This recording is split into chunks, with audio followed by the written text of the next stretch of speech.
We look at the GOP debates tonight on Washington Week. No. I didn't want to get Donald, you cannot take more energy tonight. I like that. It's not that politicians are bad people. It's that they've been in that system forever. I think we are, in fact, the A team. It was hot, it was sweaty, and it was on. The Republican candidates for president competing for the Reagan legacy. By the way, I think I actually flew on this plane with Ronald Reagan when I was a congressman, and his goals and mine pretty much the same. They fought for the right to challenge a Democratic nominee. This administration, with President Obama and Hillary Clinton, has created insecurity, the likes of which we never would have imagined. Let's ask Hillary Clinton. She believes in the systematic murder of children in the womb to preserve their body parts. The targeting question fought right back. This is just the usual back and forth political attacks, the kinds of things you say when you're on a debate stage and you really don't have much else to say. And they elbowed each other aside for the chance to knock Donald Trump out of first place. Mr. Trump, we don't need an apprentice in the White House. We don't need an apprentice in the White House. We have one right now. Did anyone win?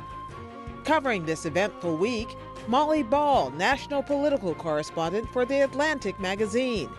Eamon Javers, national political correspondent for CNBC. Manu Raju, senior political correspondent for CNN. And Karen Tumulty, national political correspondent for The Washington Post.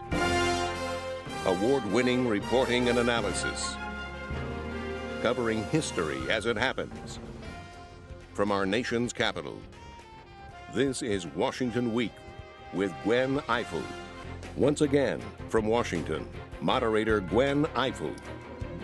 Good evening. I would be the last one to tell you that this week's Republican debate has redefined the course of the 2016 election. In fact, if we have learned anything about this campaign so far, it is to expect the unexpected. But if you were watching this debate to learn something about who these candidates are, and 23 million people did, you learned a lot.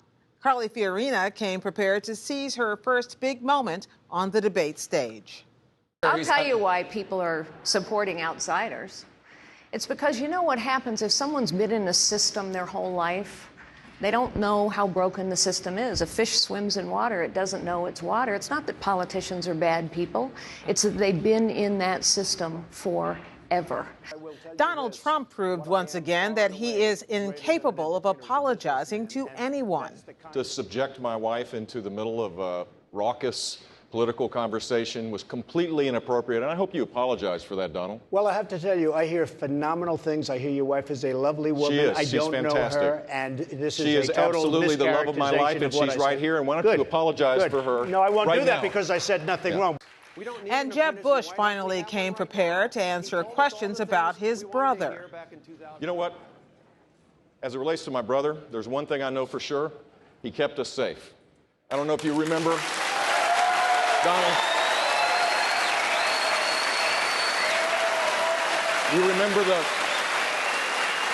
rubble? You remember the firefighter with his arms around it?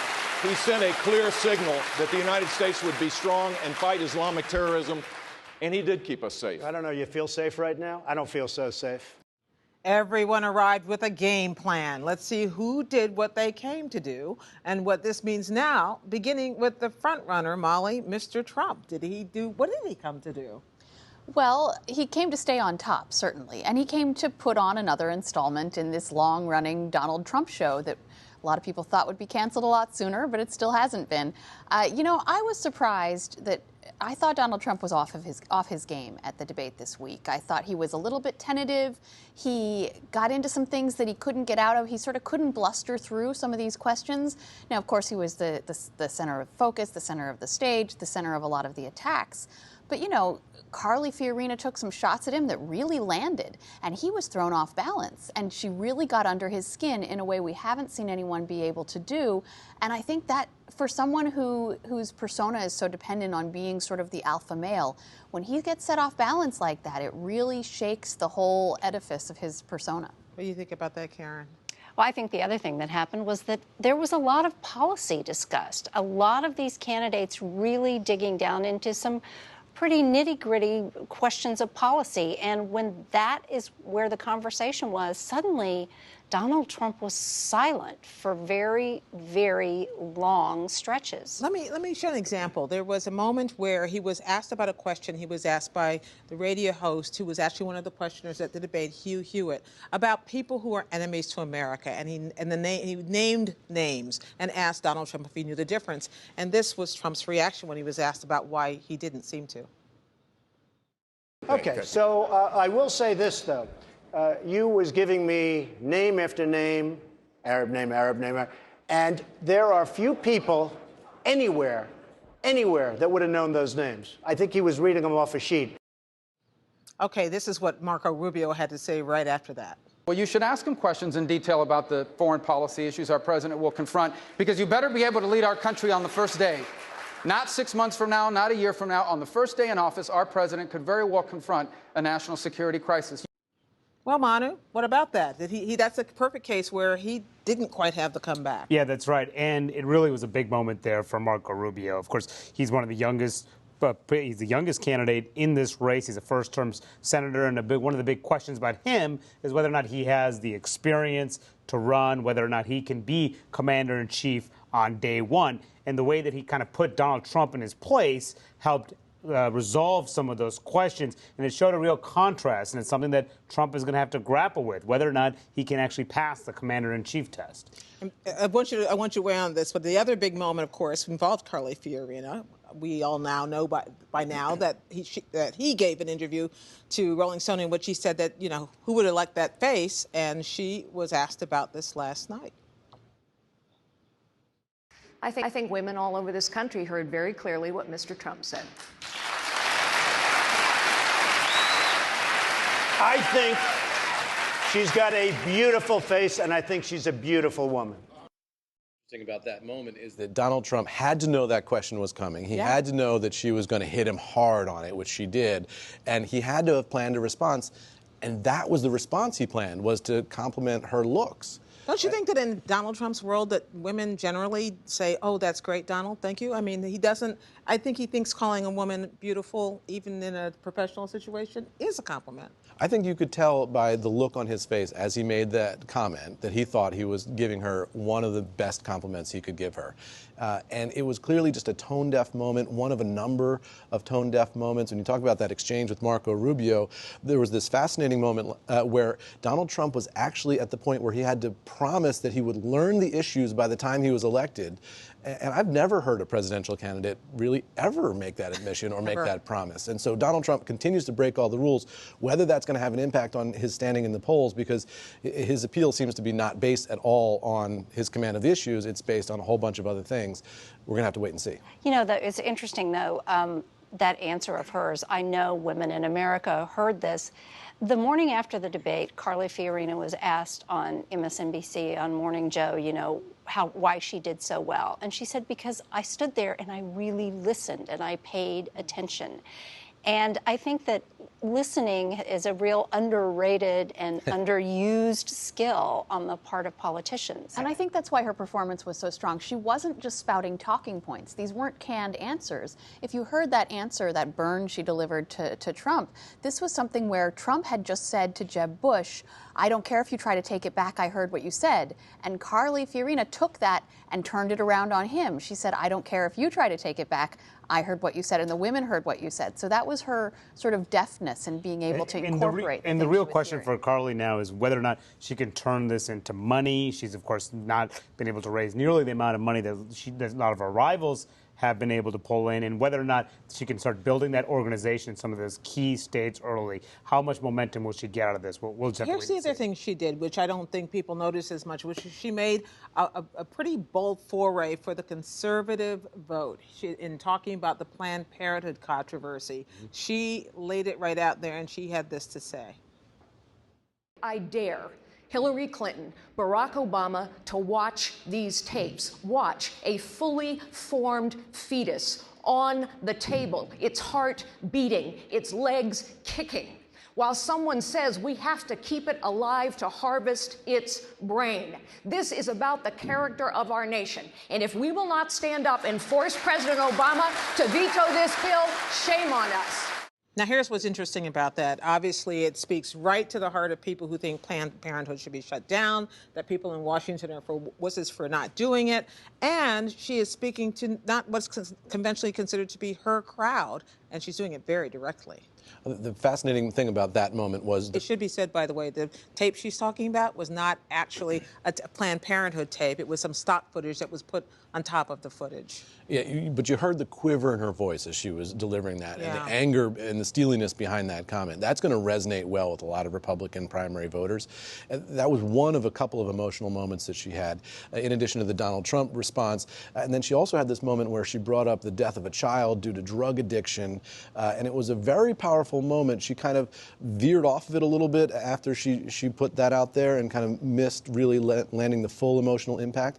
But she was very deft in bringing these emotional moments to the stage where the other candidates didn't seem to have that kind of range on display. Chris Christie tried to, talking about people who were trying to seize a moment and came with a plan. He tried to keep coming back to this question of, it's not about us, it's about them. And part of it was pushing back at Carly Fiorina and Donald Trump. Let's listen to that.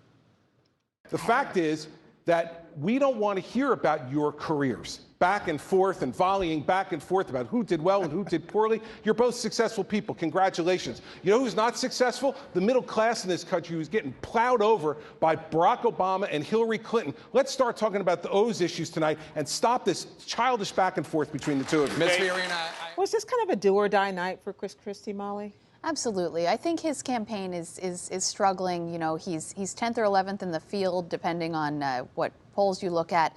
And, you know, his donors are getting antsy. He's really got to prove he still belongs on that stage. I thought Christie had a really interesting and successful strategy to, number one, sort of emote in that way and show sympathy, empathy with the middle class. The straight talker over here? But to not do it in the angry way, not be the ranty Chris Christie, because we all know the Chris Christie who chews people out on YouTube, and you know that sort of has created a bad image for him since Bridgegate. So he wants to show the side of him that is compassionate, that is funny, that is lively and emotional. He sort of wears his heart on his sleeve, but that's not always in anger. And so he had a few good moments, I thought, last night. Who else had a do or die night last night, Karen? Scott Walker, the governor of Wisconsin, and he had a few sort of good lines in there that he managed to get in.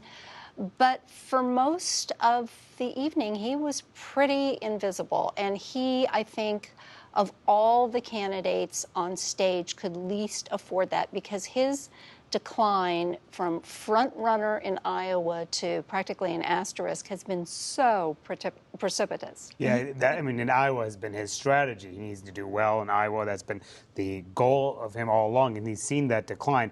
Talking to some of his donors and his supporters after the debate, a lot of people are very nervous and think that it's time for a shakeup in his campaign in order to get things straight, because last night did not calm any of those nerves. Well, and the interesting thing about it is his people let it be known in advance that he was going to come out kind of like Jeb Bush's people did. He was going to come out slugging. He was going to come out and take on Donald Trump, and he tried. Yeah, but he didn't really. I mean, there was the one land a punch. There was the one line about The Apprentice, you know, and that sort of was one that kind of seemed like it had been pre-rehearsed, and you know, you use and that it was when you wrong. get If you're going to come in with a canned joke, at least have it be accurate. Donald Trump's not the apprentice; he's the master.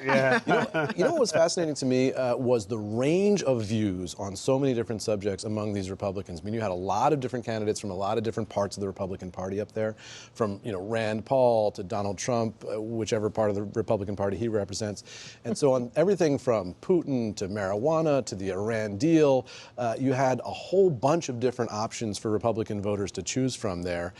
Should we be talking to Putin? Should we be refusing to talk to Putin? Should we be befriending Putin or gritting our teeth and treating him like Mikhail Gorbachev? You know, there were a lot of options there for Republican voters to choose, and where that all sorts out is going to be hard to tell because there were so many, you kind of get lost in the confusion. Well, and one of the options is the options the Democrats, to a certain degree, are struggling with too, which is, do you want another Bush or another Clinton?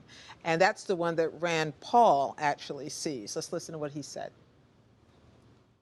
There will always be a Bush or Clinton for you if you want to go back to war in Iraq. But the thing is, the first war was a mistake, and I'm not sending our sons and our daughters back to Iraq.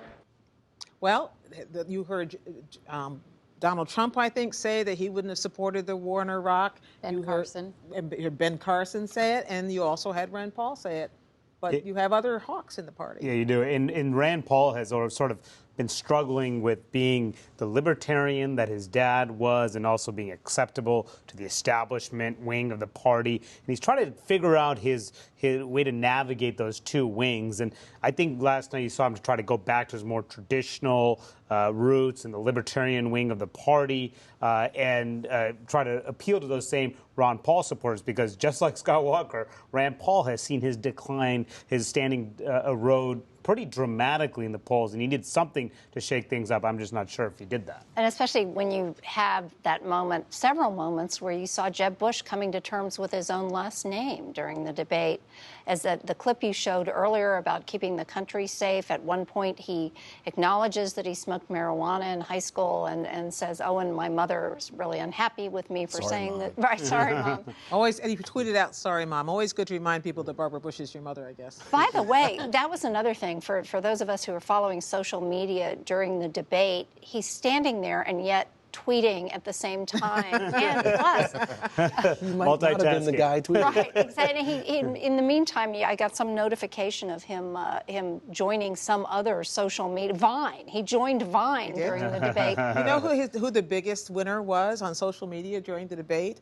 Bernie Sanders, whose Facebook posting completely trashing the Republicans, completely outstripped anything the Republicans posted or their doppelgangers. The other one was the hashtag of the hot guy sitting behind the moderator. The anonymous guy in the background got a lot of attention on Twitter. That guy's a celebrity. The Republican field. I think he got an agent the next day. It's possible. He's off to the races. It was a long night, 3 hours. You got to look at something. Okay, so let's talk about John Kasich and other people who were hoping that this would be a big moment. John Kasich is if you don't like Bush, I'm the middle of the road guy. I'm the guy who will just say that maybe a government shutdown is a bad idea. Let's listen. All we're going to do is shut the government down, and then we're going to open it up, and American people are going to shake their heads and say, what's the story with these Republicans? I would not be for shutting the government down because I don't think it's going to work out. So that's but if you're Ted Cruz, however, who of course was standing on that stage, that's exactly what we should be doing, pushing back, shutting the government down. Yeah, I mean, I thought with Kasich, it's interesting. It's sort of a little bit of a man out of time. I mean, I remember covering him when he was on Capitol Hill in the 90s. He was referring, flying on the Reagan plane in the 80s, things he did in the 90s. I'm not sure how many Republican primary voters even remember that he was a factor in the 80s and 90s. He might have been a little bit out of step in that way. I think the median age of the Republican primary voter is such that they probably do remember him. Yeah. They may remember, ironically, that he did shut the government down in the 90s. He was one of Newt Gingrich's chief lieutenants. Now he thinks that's a bad idea. A little bit of an evolution there. I think Kasich is making that bid to be the establishment alternative to Jeb. He does have a lot of buzz in the sort of donor circles and in New Hampshire. But people thought he had a good debate last time too. He barely budged in the national polls. And getting back to that moment, that was a very big moment for Ted Cruz, because nothing more that he wants than a battle over Planned Parenthood. And, he will say that if there's a government shutdown, it'll be the Democrats' fault. But he'll also blame the Republicans in Washington for not fighting hard enough on Planned Parenthood, people like John Kasich for not fighting hard enough. It's a clear way to distinguish himself from his rivals, but also showcase that he's the one actually fighting for the conservative cause. It's a classic moment in politics when you see a sitting United States senator who is a member of the Republican Party blaming the Washington Republicans for all kinds of failures. And I'm thinking, aren't you a Washington Republican? That was Marco Rubio's defense about not showing up to vote. Washington, it doesn't get anything done anyway, so I'm a sitting United States senator, why vote? And speaking of outsiders, the person whose numbers I'm going to be really interested to watch over the next few weeks is Ben Carson, who really had a very good first debate. He comes off as a different kind of presence, sort of a gentle presence on that stage. But he leaned away from the opportunity of questioning Donald Trump on his anti-vaccination stand. As a physician, you would have expected him to be able to say directly, I don't know if that's a good idea, but he kind of danced all the way around He it. started out going after it, but then by the end, he was saying, oh, yeah, you're right, because Donald Trump said, with my kids, I space out the vaccines and I don't follow the regular schedule.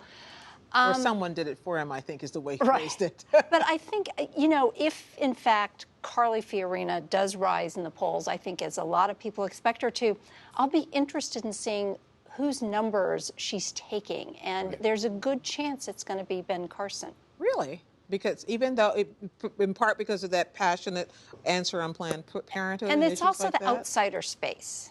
She also mentioned that she's a cancer survivor, and she mentioned that she lost a child to drug abuse. She also managed to humanize herself at the same time while she was taking them on, things I did know about her, which is interesting.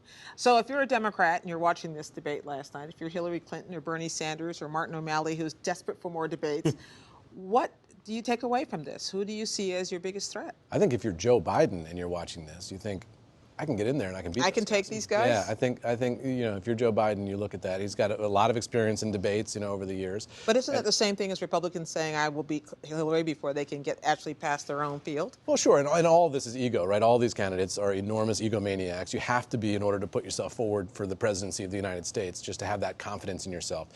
So I think the question is, how much is it going to disrupt the Democratic field as Democratic voters watch the Republicans winnowing out a very large field, and they look at their field and they say, well, we only have a couple of choices here. How does that impact it? We already saw Hillary Clinton come out the next day and say she'd be at least open to some more debates.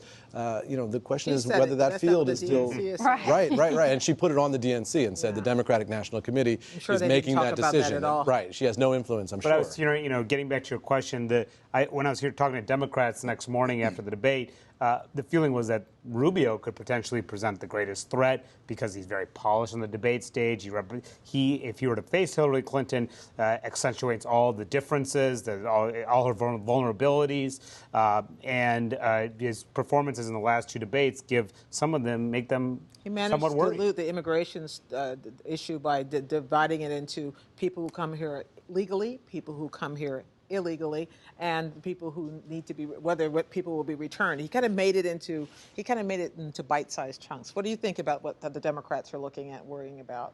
Well, don't forget the context, too, of this is signs that Hillary Clinton she's still got a big lead in this primary, but she is slipping dramatically. And in our poll this week, slipping dramatically among women. That really struck me. That was interesting. So in Democratic women. Who are going where? Actually, both Bernie Sanders and Joe Biden, who's not even in the race, have moved, and we're talking over an 8-week period, each of them have moved into the low 20s against her. Which argues Aben's point, I think, about Joe Biden. At some point, if you're not even running and you're polling in the 20s, at some point it becomes a campaign. Especially when you want to be president your whole life, you know. Right, he's been campaigning since 1984, right? Yeah. So well, all this chaos on the Republican side is a life raft for the Democrats, who are pretty worried, and they're not sure quite how worried they should be, but they look at what's happening to Hillary. She has not been this unfavorably rated since she was not this disliked through the entirety of the 2008 campaign. Her ratings now are worse than they've been since she's had her own sort of standalone political career. She's really in bad shape. She hasn't been able to turn things around. She's still having trouble answering questions when she's answering questions. And so they take some glee into looking at these Republicans and saying, hey, maybe there's a little avenue. The number one argument you hear from them is, well, it's not that bad.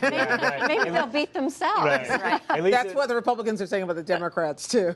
Right. Thank you, everybody. We have to go for now. But as always, the conversation will continue online on the Washington Week Webcast Extra, where, among other things, we'll talk a little more about the undercard debate and about one Democrat's push to add more debates to their schedule. You can find it all week long at pbs.org/Washington Week. And while you're online, check out our new voter initiative, 16 for 2016, where we invite you to comment on the 2016 presidential race. Send us your photos or upload a video to join the conversation about the election.